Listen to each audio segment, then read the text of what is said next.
नमस्कार, आप देख रहे हैं हमारा खास बुलेटिन मेट्रो न्यूज। आपके साथ मैं हूं शंकर दत्त पंत। चलिए बुलेटिन की शुरुआत करते हैं कोरोना से जुड़ी उस बड़ी खबर के साथ। फरीदाबाद से खबर है, जहां पर कोरोना ब्लास्ट हुआ है। 24 घंटे में 487 नए पॉजिटिव केस आए हैं। पिछले 24 घंटे की अगर बात की जाए, पिछले 24 घंटों में एक मरीज की मौत भी हुई है। स्वास्थ्य विभाग के मुताबिक जिले में अब तक 428 मौतें दर्ज की गई हैं। तो देखिए आप किस तरह से कोरोना लगातार पैर पसारता जा रहा है और संक्रमितों की संख्या भी बढ़ती जा रही है। और फरीदाबाद की अगर हम बात करें, फरीदाबाद में भी कोरोना तेजी से फैलता हुआ जा रहा है। 24 घंटे में 487 नए पॉजिटिव केस कोरोना के आए हैं और पिछले 24 घंटे की अगर बात की जाए, एक मरीज की कोरोना से मौत हुई है। तो 428 अब तक मौतें हुई हैं स्वास्थ्य विभाग के आंकड़ों के अनुसार अगर बात करें तो।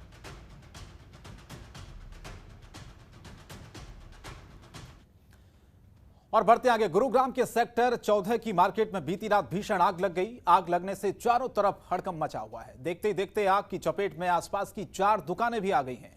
लोगों ने आग की सूचना फायर ब्रिगेड को दी। मौके पर पहुंची फायर ब्रिगेड की गाड़ियों ने कड़ी मशक्कत के बाद आग पर काबू पाया है। वहीं आग की वजह से दुकान में रखा लाखों का सामान जलकर राख हो गया।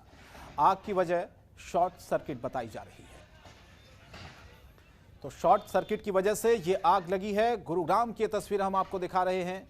आसपास के लोगों में हड़कंप मचा हुआ है, क्योंकि जब सूचना फायर ब्रिगेड को दी गई, मौके पर फायर ब्रिगेड की गाड़ियां पहुंची और आग पर काबू पाया जा सका, लेकिन नुकसान भी हुआ है।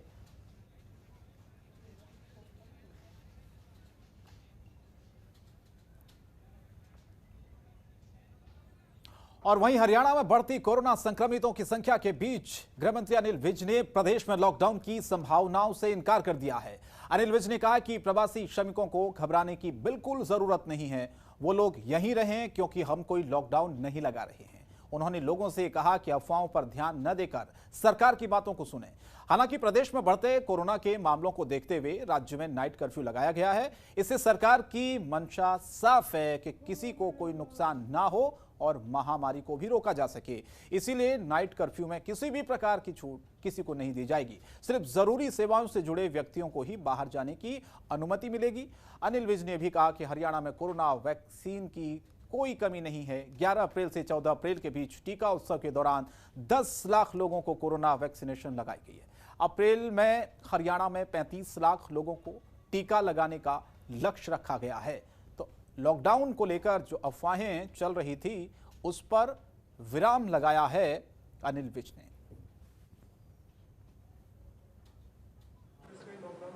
नहीं, किसी प्रकार का हमारा फैसला है, हम लॉकडाउन नहीं लगाएंगे, क्योंकि हम चाहते हैं कि ज़िंदगी भी चलती रहे और ज़िंदगी बचती भी रहे। इसलिए कोई किसी में प्लान करने की कोई आवश्यकता नहीं है। सारे कारोबार यथावत चलेंगे। और नोएडा में लूट की झूठी सूचना देकर पुलिस को गुमराह करने वाले आरोपी को पुलिस ने गिरफ्तार कर लिया है। आरोपी के कब्जे से पुलिस ने लूट के रुपए भी बरामद कर लिए हैं। आपको ये बता दें कि 12 अप्रैल को 2 मोटरसाइकिल सवार लोगों ने 2.5 लाख रुपए लूट की सूचना दी थी। इसके बाद घटना के संबंध में जानकारी लेने के लिए मोबाइल की कॉल डिटेल को खंगाला गया। इसके साथ ही आरोपी वारिस खान भी बार बार बयान बदल रहा था, जिसके बाद पुलिस को शक हुआ। गहनता से पूछताछ करने पर उसने झूठी घटना की वारदात को कबूल लिया। बताया जा रहा है कि दूसरे आरोपी ने कहा है कि वो एक कंपनी में 10,000 की नौकरी करता है, जिसके बाद उसने लूट की झूठी खबर दी और साथ ही साथ एक ये प्लान बनाया, लेकिन ये प्लान उसका कामयाब नहीं हो पाया।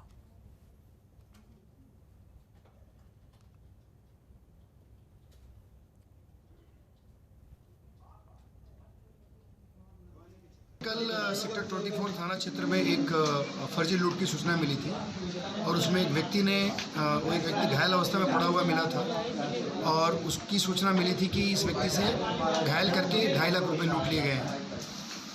एसीपी सेकंड और सेक्टर 24 के एसओ दोनों ने जाकर के उसे पूछताछ की, उसका ट्रीटमेंट कराया गया और आराम से पूछताछ की गई तो ऐसा लग रहा था कि ये घटना प्रथम दृष्टया झूठ है, ये लूट नहीं हुई है और संभवतः इसी ने हड़पने के हिसाब से कुछ अपनी प्लानिंग की होगी। और हम लोगों ने सिकंदर से पूछताछ की तो ये बात सत्य निकली। ये व्यक्ति 2.5 लाख रुपया अपनी कंपनी का किसी को देने के लिए अपने पास लिया था और उसके बाद उसको देने के बजाय इसने पूरे 2.5 लाख रुपये का बंडल बनाकर ये वापस बरेली अपने किसी जानने वाले के यहाँ बस से भेज दिया, कुरियर का एक मटेरियल बताकर। और उसके बाद इसने अपना यहाँ पर घायल अपने आप को कर लिया और लूट की सूचना दी ताकि कंपनी में 2.5 लाख रुपया देना ना पड़े और 2.5 लाख रुपया हम हड़प लें। और नवरात्रों के अवसर पर मंदिरों की सजावट की गई है। नवरात्र को देखते हुए भक्तों के लिए मंदिर में दर्शन के लिए जरूरी व्यवस्थाएं की गई हैं। इतना ही नहीं, कोरोना को देखते हुए मंदिर में दर्शन करने आ रहे भक्तों के लिए गेट पर सैनिटाइजर की व्यवस्था भी की गई है। मास्क लगाना भी अनिवार्य होगा। मास्क और सैनिटाइजर के बाद ही भक्तों को मंदिर में आने की अनुमति दी जा रही है। कोरोना के बढ़ते कहर को देखते हुए लोगों के मन में एक डर बैठा हुआ है, जिस कारण नवरात्रि में भी मंदिर खाली पड़े हुए हैं। भक्तों का ये कहना है कि कोरोना की वजह से हम घर में ही पूजा पाठ कर रहे हैं।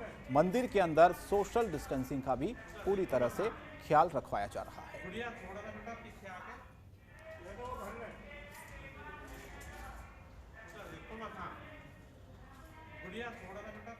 और चलिए आगे बढ़ते हैं, कुछ और खबरें आपको दिखाते हैं। देश भर में तेजी से फैल रहे कोरोना संकट के बीच में नवरात्र और रमजान का पर्व शुरू हो गया है।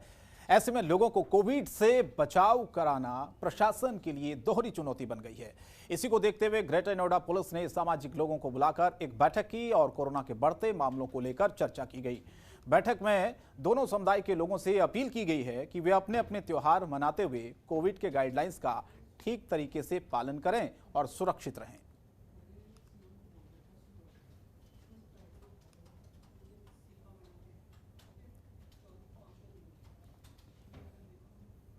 और खबर ग्रेटर नोएडा से, जहां के दातपुर गांव में बीती रात चोरों ने 2 घरों को निशाना बनाया है। चोर दोनों घरों से लाखों रुपए और ज्वेलरी के साथ वहां से फरार हो गए। आपको बता दें कि चोरों ने लाइसेंसी पिस्टल भी वहां से चुरा ली। पीड़ितों ने चोरी की सूचना पुलिस को दी। मौके पर पहुंची पुलिस ने घटनास्थल का जायजा लिया और पीड़ितों की शिकायत पर मामला दर्ज कर आगे की जांच शुरू की।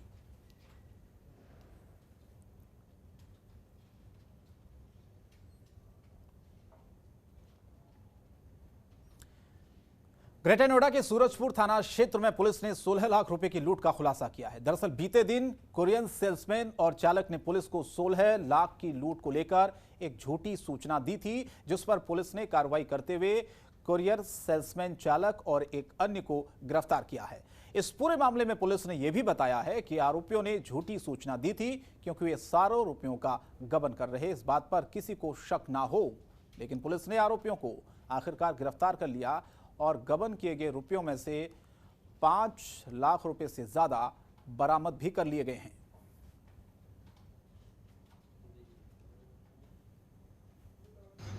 ये कल रात्रि में थाना सूरजपुर को एक सूचना प्राप्त हुई थी कि कुरियर कंपनी के कर्मचारी से 16 लाख रुपए छीन लिए गए हैं, जिस पर तत्काल पुलिस की टीम मौके पर पहुंची और जब जांच पड़ताल की गई तो ये पता चला कि ये आलोक शर्मा और अनिल कुमार, ये ड्राइवर और सेल्समैन थे। ये डेली का कलेक्शन करते थे और इनका एक साथी था अवधेश, जो बहुत दिनों से घाटे में चल रहा था। इन्होंने मिल कर के 5,53,000 रुपये कलेक्ट किए थे और उसके बाद जो है उसको गायब कर दिया। पुराना चूँकि कुछ बकाया था जो सब मिला जुला करके 15 से 16 लाख रुपये हो रहा था, उस देनदारी को ना देना पड़े, इसलिए इन्होंने जो है वो झूठी सूचना दी कि हमारे साथ लूट की घटना हुई है। इन तीनों को गिरफ्तार कर लिया गया है और 5,53,000 रुपये रिकवर कर लिया गया है। इन सभी के विरुद्ध आवश्यक विधिक कार्रवाई प्रचलित है। और ग्रेटर नोएडा के कासना थाना पुलिस ने ईस्टर्न पेरिफेरल एक्सप्रेस वे पर चेकिंग के दौरान एक कार से 25 लाख रुपए बरामद किए हैं। कार सवार 4 लोग रुपयों के संबंध में ठोस जानकारी नहीं दे पाए और न ही किसी तरह का दस्तावेज दिखा पाए। पुलिस को शक है कि रुपये त्रिस्तरीय पंचायत में पंचायत चुनाव में खपाने के लिए ले जाए जा रहे थे। पुलिस ने मामले की सूचना विभाग के आला अधिकारियों को भी दे दी है। फिलहाल पुलिस ने रुपये कब्जे में ले लिए हैं और मामले की जांच शुरू कर दी है।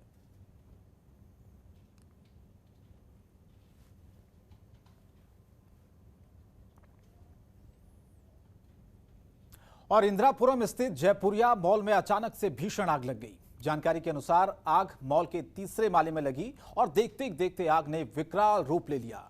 आग की सूचना पर दमकल की गाड़ियां मौके पर पहुंची। काफी मशक्कत के बाद आग पर काबू पाया जा सका है। हालांकि अभी तक ये साफ नहीं हो पाया है कि आग लगने का कारण था क्या, लेकिन माना यह जा रहा है कि शॉर्ट सर्किट के चलते ये आग लगी है। फिलहाल हादसे में जानमाल की कोई खबर नहीं है।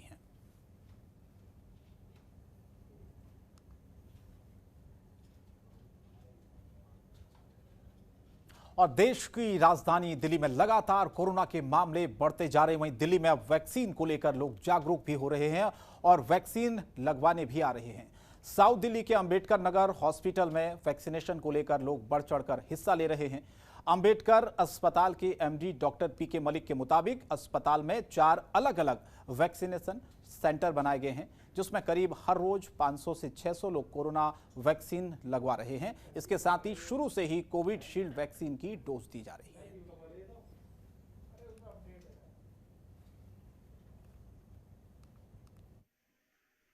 देखिए, हमारे यहाँ पे कोविशील्ड वैक्सीन ही आ रही है शुरू से, और हम अभी भी कोविशील्ड ही लगा रहे हैं।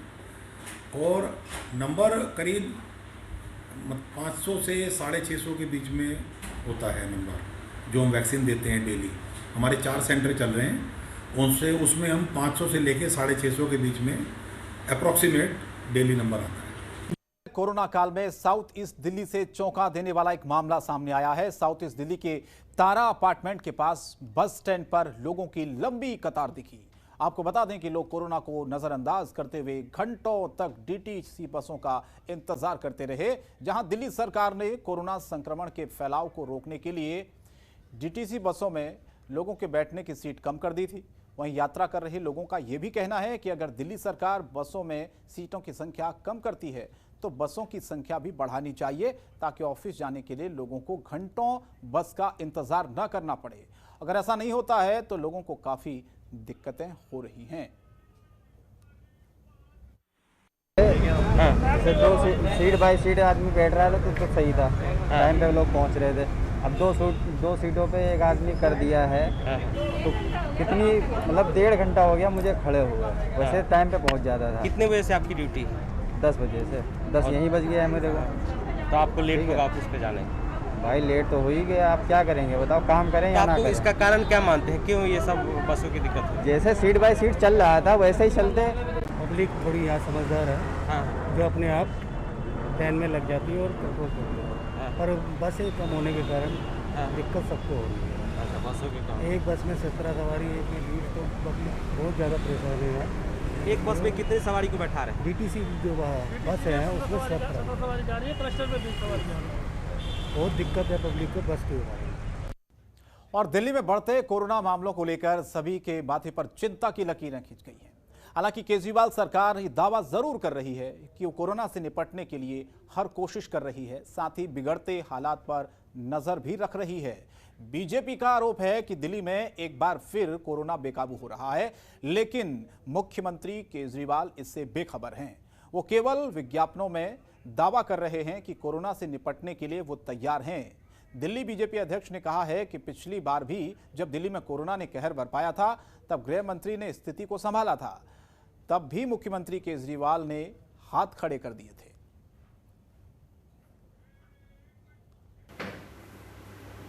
दिल्ली के हालात कोरोना संकट से बहुत खराब हो रहे हैं और दिल्ली सरकार सिवाय बयानबाजी की और कुछ नहीं कर रही।